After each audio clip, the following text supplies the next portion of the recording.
Welcome back. ఇక అనురాధ గారు, ఈ 5 ఏళ్లలో ఈ 4.5 ఏళ్లలో హైదరాబాద్లో ఆంధ్ర వాళ్లకు చెందిన ఆస్తులకు సంబంధించి ఏ రోజైనా దాడులు జరగడం కానీ బెదిరింపులకు పాల్పడడం కానీ ఏ రోజైనా జరిగిందా?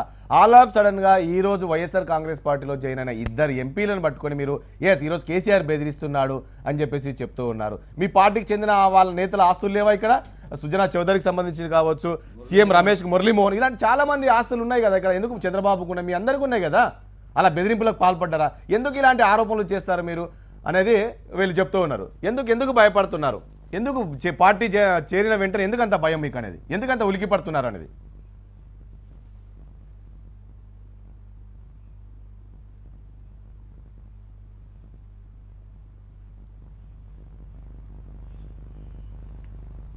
నేను చెప్తాను రాజేష్ గారు.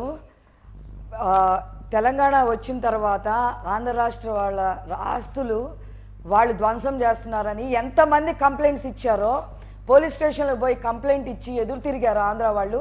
ఆ లిస్ట్ మొత్తం నేను మీకు సబ్మిట్ చేస్తానండి. నెంబర్ 1. రెండవది, వచ్చిన 4 నెలలకే ఎవరైతే 26 కులాలు బీసీ కులాలు ఉన్నాయో వాళ్ళని ఓసీల్లో కక్షగట్టి కలిపింది వాళ్ళందరూ ఆంధ్ర రాయలసీమకు చెందిన వాళ్ళు అనే ఉద్దేశంతోనే కక్షగట్టి ఓసీల్లో కలిపిన మాట వాస్తవం కాదా? ఇప్పుడు వెళ్ళిన ఎంపీలు కానీ ఎమ్మెల్యేలు కానీ ఎవరైనా సరే మాకు అభివృద్ధి జరగలేదని చెప్పట్లా, మా కాన్స్టిట్యున్సీలో ఏ పనులు జరగలేదని చెప్పట్లా, చంద్రబాబు నాయుడు గారు మమ్మల్ని తిట్టారని చెప్పట్లా. అడిగిన దానికి మీరు సూటిగా సమాధానం చెప్పండి. మీకు ఇక్కడ ఆస్తులు లేవా మీరు అంటున్నారు. టీఆర్ఎస్ అధికారం చేపట్టిన వెంటనే ఆంధ్రప్రదేశ్ కి చెందిన నేతల ఆస్తులు ధ్వంసమయ్యాయని ఎక్కడ కూడా నాకు తెలిసి అయితే ఎక్కడ కూడా లేదు. మీ దగ్గర ఆధారాలు ఉంటే మాకు ఇవ్వండి. ఈ 4 సంవత్సరాల నుంచి చెప్పండి. అవన్నీ కాదు, మళ్ళీ మీరు నేను మాట్లాడుతున్నా కదండి, నేను అడుగుతున్నా. రాజేష్ గారు, ఇప్పుడు సుజనా చౌదరి గారు కానివ్వండి, మిగతా వాళ్ళందరూ కానివ్వండి, వాళ్ళని ఈడీ ద్వారా వాళ్ళని బెదిరించిన మాట వాస్తవం. అది అందరికీ కూడా తెలుసు. ఈడీ ద్వారా బెదిరేసిన మాట వాస్తవం. కానీ మీరు బెదిరేస్తే బెదిరే రకాలు కాదు కాబట్టి వీళ్ళందరూ కూడా నిలబడ్డారు అక్కడ. సుజనా చౌదరి గారి ఆశ్రమం ఈడీ మీరు పంపలేదా? మోడీ ద్వారా కొంతమందిని ఇక్కడ ఈ స్థాయిలో ఎమ్మెల్యే ఎంపీ స్థాయిలో కేసీఆర్ పన్నాగం పన్ని ఏ రకంగా చేస్తున్నారు అనేది విషయం ఆంధ్ర రాష్ట్ర ప్రజలందరికీ కూడా తెలుసు. మీ పార్టీలో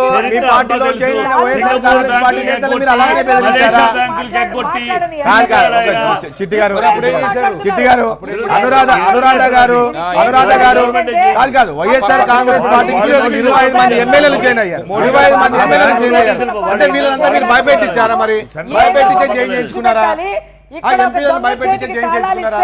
మనం ఆంధ్ర రాష్ట్రాన్ని కూడా కబ్జా చేయొచ్చు అనే ఉద్దేశంతో కేసీఆర్ గారు ఈరోజు జగన్మోహన్ రెడ్డితో కలిసి ఈ పన్నాగాలన్నీ పన్నుతుంటే ఇక్కడ చూస్తూ ఎవరు బెదిరేది ఉన్నాయా మీ దగ్గర? ఆధారాలు ఉన్నాయా మీ దగ్గర? దారాలు ఉన్నాయి, ఆధారాలు కాదు. దారాలతో ఎట్లా చుడతా ఉంటారు పోగులేసి దారాలు. రాబోయే రోజుల్లో ముఖ్యమంత్రి పదవి ఎలాగో ఇస్తారు కాబట్టి ఇప్పుడు మంత్రి పదవి హరీష్ రావు కూడా ఇచ్చే పని ఉండదు అని కుయుక్తితో ఈ రోజు కేసీఆర్ ఏం మాట్లాడతారండి? మతి భ్రమించినట్టు ఎవరు అర్థమైపోతా ఉన్నది. గతంలో తెలంగాణ 2014లో టీఆర్ఎస్ పార్టీ అధికారంలోకి వచ్చిన కాంచెల్లి తెలంగాణలో వేరే రాష్ట్రాలకు వెళ్ళి హైదరాబాద్ లో బతుకుతున్న వాళ్ళు చాలా మంది ఉన్నారు. ఒక ఆంధ్ర నుంచి రాయలసీమ నుంచే కాదు, మహారాష్ట్ర వాళ్ళు ఇక్కడ ఉన్నారు, ఉత్తరప్రదేశ్ వాళ్ళు అందరు ఇక్కడ ఉన్నారు. ఎవరు కూడా ఇంతవరకు మా ఆస్తుల మీద దాడులు జరుగుతున్నాయి, వేరే తెలంగాణ వాళ్ళు గుంజుకుంటున్నారని చెప్పి ఇక్కడ కూడా ఒక్క ఫిర్యాదు కూడా రాలే. ఈ 4.5 సంవత్సరాల కాలంలో ఒక్క ఫిర్యాదు మీరు ఎందుకు ఇవ్వలేదు? ఒక నిజంగా మేము ఆస్తులు కనుక గుంజుకోవాలనే ఉద్దేశం కనుక మా ప్రాంత ప్రజలు కనుక ఉండదు ఉంటే మీరు పోలీస్ స్టేషన్ లో ఫిర్యాదు చేయాల్సింది. ఇవాళ ఉమ్మడి రాష్ట్రానికి గవర్నర్ గా వ్యవహరిస్తున్న నరసింహన్ గారికి ఆంధ్రప్రదేశ్ ముఖ్యమంత్రి గారు ఒక్క ఫిర్యాదు చేశారా? 4.5 సంవత్సరాలు మీరు కేంద్రంలో అధికారంలో ఉన్నారు, భారతీయ జనతా పార్టీతో అధికారాన్ని పంచుకున్నారు. ఏదైనా ఫిర్యాదు చేశారా చెప్పండి? ఒక ఆధారం ఉన్నదా? ఒక లేఖను రాసిరా? ఇవాళ ఇష్టం ఉన్నట్టుగా మాట్లాడడం కరెక్ట్ కాదు.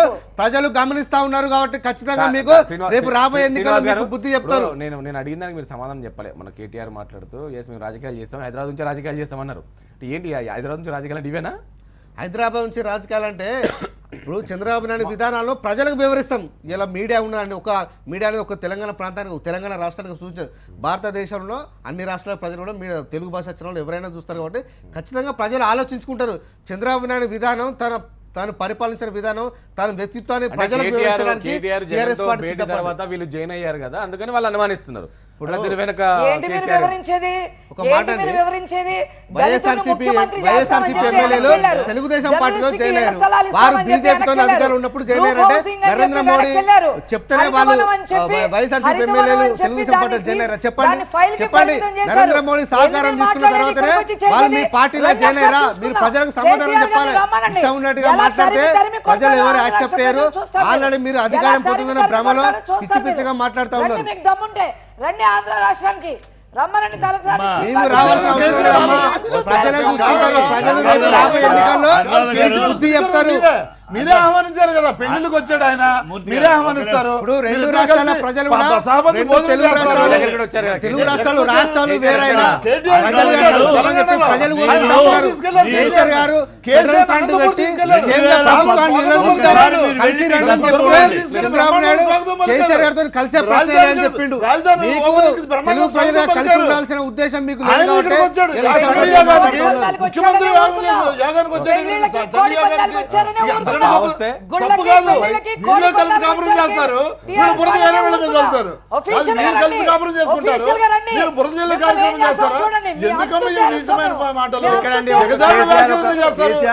కలిసి కాపురం చేస్తారు. హరికృష్ణ శవం దగ్గరికి వెళ్ళి బాబు మన ఇద్దరం కలిసి పోటీ చేద్దాం అని చెప్పేసి చీకటి ఒప్పందాలు చేసుకుంటారు. ఆయన దగ్గరగా ఒప్పుకుంటాడు, ఈయన అసెంబ్లీ సాక్షి ఒప్పుకుంటాడు. అడిగాను నేనే అని అంటాడు. ఎవరిని మోసం చేస్తారు? ఆంధ్రప్రదేశ్ మోసం చేయడానికి, ఆంధ్రప్రదేశ్ ప్రజలు మోసం చేయడానికి మీరు ఆంధ్రప్రదేశ్ మోసం చేయడానికి అడ్డగా ఎంచుకున్నారా? కర్ణాటకలో ఎలక్షన్ చేస్తారు, మీరు ఛత్తీస్గఢ్ లో చేస్తారు, నెగ్గిస్తారు, రాజస్థాన్ లో చేస్తారు, మధ్యప్రదేశ్ లో చేస్తారు. ఇక్కడ దోచుకున్న డబ్బు తీసుకెళ్ళి అక్కడేమో ఎలక్షన్ ఖర్చు పెడతారా?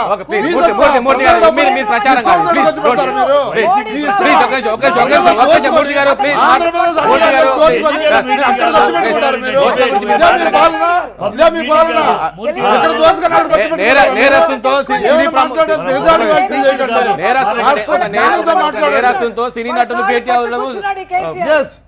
దురదృష్టకరం అని చెప్పేసి అంటున్నారు. మరి ఏం చెప్తారు? మరి ఏం చెప్తారు?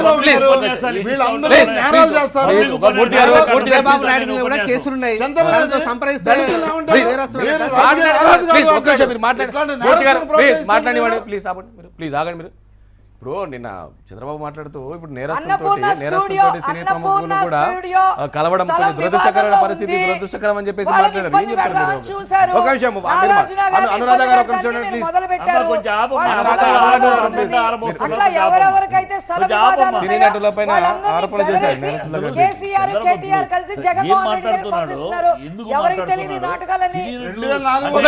మూర్తి గారు ప్లీజ్, మీరు వాళ్ళంతా ఉన్నారు, మాట్లాడాలి. ఇది మీ వేదిక కాదు, టీడీపీ వేదిక కాదు. ప్లీజ్ మాట్లాడుతూ నేను కట్ చేస్తాను కదా, నేను కంట్రోల్ చేస్తాను కదా. ప్లీజ్. ఒక నాగార్జున వెళ్ళి కలిశాడు, చెప్పాడు కూడా నా కుటుంబ స్నేహితుడు కలిశాను అని. దానికి కూడా ఒక నేరస్తుడిని కలవటం అంటే నువ్వు నేరస్తుడు కాదా? 18 కేసులు నువ్వు బెయిల్ తీసుకుని ఉన్నావు నేరస్తుడు.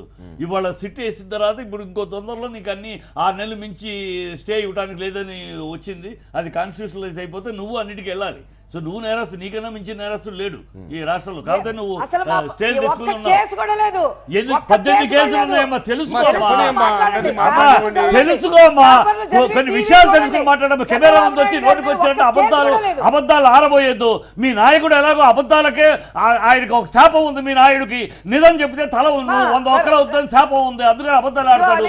మీరు కూడా ఎందుకు అదే మాట? అబద్ధాలు కాదు, కొంచెం నిజాలు మాట్లాడండి, కొంచెం సత్యం మాట్లాడండి. చంద్రబాబు శాపం అది నిజం మాట్లాడితే ఆ శాపం మీ తెలుగుదేశం అందరికీ వచ్చినట్టు.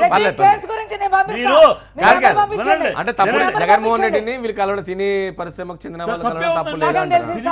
వాళ్ళు అందరిని అన్ని పార్టీలో ఉన్నారు, అందరినీ కలుస్తారు, దాంట్లో తప్పే ఉంది.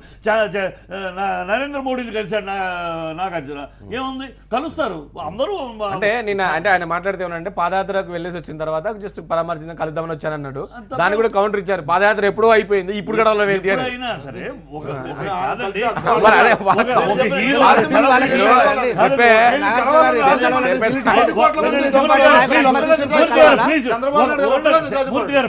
సెలబ్రిటీ అన్న కలుస్తారు. దాని గురించి చెప్పడం. ఇప్పుడు చంద్రబాబు మాట్లాడాల్సింది 40 ఏళ్ళ అనుభవం ఉన్న చంద్రబాబు ఎంత డొల్లతనంగా మోసం చేశారనే కదా మీరు. ఈయన మాట్లాడతాడు 21 మందిని ఎలా తెచ్చుకున్నారు సభ అని చెప్పంటే వాళ్ళకి దిక్కు లేదు. అమరావతికి ఎందుకు ఇక్కడ 10 ఏళ్ళు ఉంటే ఇది వదిలిపెట్టుకుని అక్కడ టెంపరీ బిల్డింగ్లు కట్టి గవర్నమెంట్ ఇచ్చిన సొమ్మునంతా అందుకనే ఆగింది. గవర్నమెంట్ సొమ్మునంతా 1500 కోట్లు ఇస్తే 770 అవన్నీ అడగబట్టే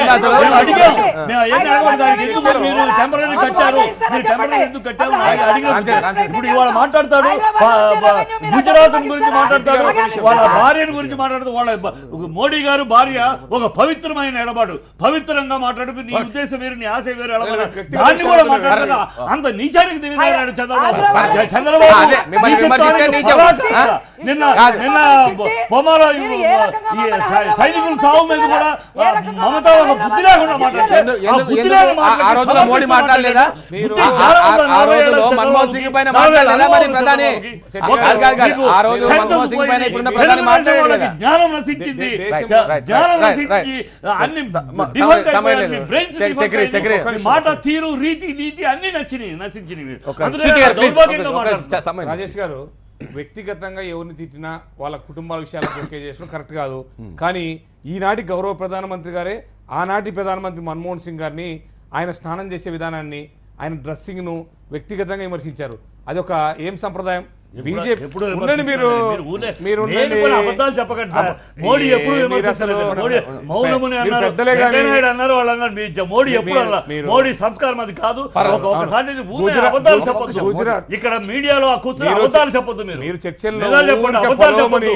మీరు మీరు అబద్ధాలు చెప్పండి. ఎప్పుడు మోడీ అనలేదు.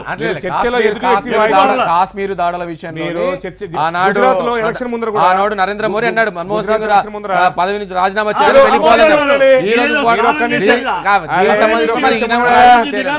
వచ్చిన నుంచి వేసుకుంటే ఎందుకు కూర్చొని ప్రశాంతంగా చర్చలో కూర్చోమా? చర్చలో మీరు పచ్చబద్దాలు మాట్లాడుతున్నారు. ఏం మాట్లాడుతున్నారు మీరు? పచ్చబద్దాలు చూస్తే కాంగ్రెస్ జీవితం అంతా అబద్ధాలు.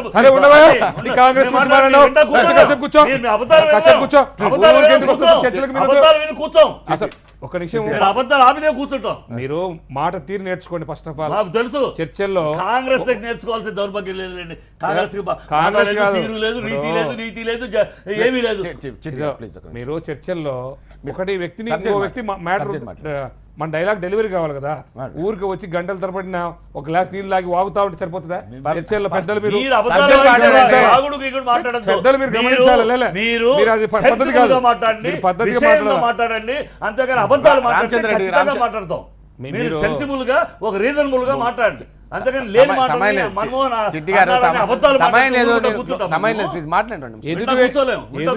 రాలా. మీరు అబద్ధాలు వినడానికి కూర్చోలే, ఇక్కడ రాలా. కేకలు పెట్టి భారతదేశంలో గబ్బు పడిచింది. అసలు ఈ దాడుల కారణం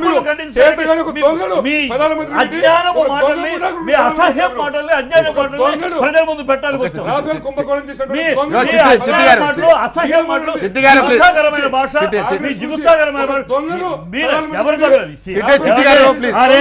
రాహుల్ గాంధీ సంజయ్ గాంధీ బెయిల్లో ఉన్నారు, బెయిల్లో ఉన్నాడు.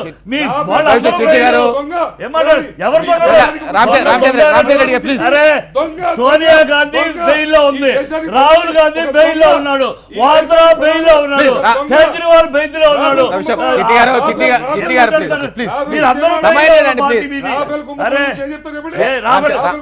మీకు సుప్రీంకోర్టు చెప్పింది ఏమి లేదు. మీ గాలి వాగుడు తప్పితే రామచంద్ర రెడ్డి గారు ఏం మాట్లాడుతున్నారు మీరు? వ్యక్తిగత రామచంద్ర రెడ్డి గారు ప్రధాని మంత్రి ఒకటి రామచంద్ర ఒక ప్రధానిని పట్టుకుని మీరు అలా మాట్లాడకూడదండి. మీరు పద్ధతిగా మాట్లాడండి ప్లీజ్. ప్లీజ్ అండి, ఒక్క నిమిషం అండి. టాపిక్ పెట్టండి ప్లీజ్. మీరు ప్లీజ్ ఒక్క నిమిషం చూడండి. ప్లీజ్ ఒక నిమిషం ఒక చిట్టి గారు ప్లీజ్ చిట్టి గారు ఒక నిమిషం చూడండి. రామచంద్ర రెడ్డి ప్లీజ్ షార్ట్గా చెప్పండి, ఏం చెప్తారు ప్లీజ్. ఈ పార్టీలు మారడం గురించి అయితే వ్యక్తులు ఎవరైనా కూడా వాళ్ళ యొక్క ఆలోచనను వాళ్ళ గెలుపును గురించి ఆలోచించుకుంటారు. Right, okay. మనం అనవసరంగా Right. దానికి దీనికి లింక్ ఉందని నేనైతే భావించను. ఏ వ్యక్తి అయినా Right, okay. తన గెలుపుగా అవకాశాలను చూసుకొని పార్టీలు మారుతుంటూ జనరల్ గా సర్వసాధారణంగా రాజకీయాల మొదటి నుంచి మనం ఒక ఈ ఆరోపణలో వాస్తవం లేదంటారు. వాస్తవం లేదని నేను అనుకుంటున్నాను ప్రత్యక్షంగా. కానీ సీనియర్ చెప్తున్నారు వాళ్ళు ఎప్పుడైతే ఆంధ్ర చెందిన నేతలు ఎవరైతే ఉన్నారో ఇంకా స్టార్టింగ్లో చూసాం ఆస్తులన్నీ కూడా భయపెట్టించారు, వాళ్ళు మా దగ్గర ఆధారాలు ఉన్నాయని చెప్పేసి ఆమె చెప్తూ ఉంది. నేను ఒక మాట అండి, తెలుగుదేశం పార్టీ నాయకులు ఆంధ్రప్రదేశ్లో ప్రతిపక్షంలో లేరు, ఇలా వాళ్ళు అధికారంలో ఉన్నారు. గవర్నర్ ఎప్పుడంటే అప్పుడు చంద్రబాబు నాయుడు గారు వచ్చి కలవచ్చు. నిజంగా తెలంగాణ కనుక మేము ఆంధ్ర నాయకులు ఆంధ్ర సంబంధించిన ప్రజలు కనుక ఆస్తుల మీద కనుక మా ఇక్కడ ఈ ప్రాంత ప్రజలు కనుక దాడి చేసేది ఉంటే మీరు ఫిర్యాదు చేయొచ్చు. 4.5 సంవత్సరాలు మీరు ఫిర్యాదు చేయొచ్చు కదా. కేంద్రంలో మీరు అధికారాన్ని పంచుకున్నారు. కేంద్ర ప్రభుత్వానికి కేంద్ర హోంశాఖ మంత్రికి ఎందుకు ఫిర్యాదు చేయలేదు? అంటే ఇక్కడ తెలంగాణ ప్రజలు చాలా మంది కాబట్టి ఇక్కడ ప్రజలు మాకు ఓటు వేసారు. కూకట్పల్లిలో ఎన్టీ రామారావు మనవరాన్ని మీరు పోటీగా పెట్టినా కూడా ప్రజలు అక్కడ టీఆర్ఎస్ పార్టీ ఆదరించాలంటే అర్థం చేసుకోండి. తెలంగాణ ప్రజలు అందరితో కలిసిపోయే తత్వం ఉన్న నాయకులు కాబట్టి గుర్తించారు. మాకు ఎంత అన్యాయం చేశాడు ఆ గవర్నర్ ఎంత అన్యాయం చేశాడు మాకు తెలీదా? 4.5 సంవత్సరాలు మీరు ఎన్డీఏలో భాగస్వామి కదమ్మా. మీరు ఎందుకు రాజ్నాథ్ సింగ్ గారికి ఫిర్యాదు చేయలేదు? కేంద్ర హోంశాఖ మంత్రి గారికైనా ఫిర్యాదు చేయొచ్చు కదా. కేంద్రంలో మీ ఇద్దరు మంత్రులు అశోక్ గజపతిరాజు గారు ఉన్నారు, సుజనా చౌదరి గారు ఉన్నారు. ఏం చేసిన వాళ్ళు చెప్పండి. కేంద్ర కేబినెట్ లో ఉండి కూడా ఎందుకు చర్చించలేదు? నిజంగా మీ దగ్గర ఆధారాలు ఉంటే మీరు ఊపిరేవారేనా? చంద్రబాబు నాయుడు గారు. రైట్ ఓకేనండి. అనురాధ గారు చర్చలో పాల్గొంటారండి. ఇక మూర్తి గారు, అదేవిధంగా శ్రీనివాస్ గారు, చిట్టి గారు, అదేవిధంగా రామచంద్ర రెడ్డి గారు, ఇది వాళ్ళ చర్చ అండి. రేపు రామచంద్ర మళ్ళీ కలుద్దాం. చూస్తూనే ఉండండి HM TV.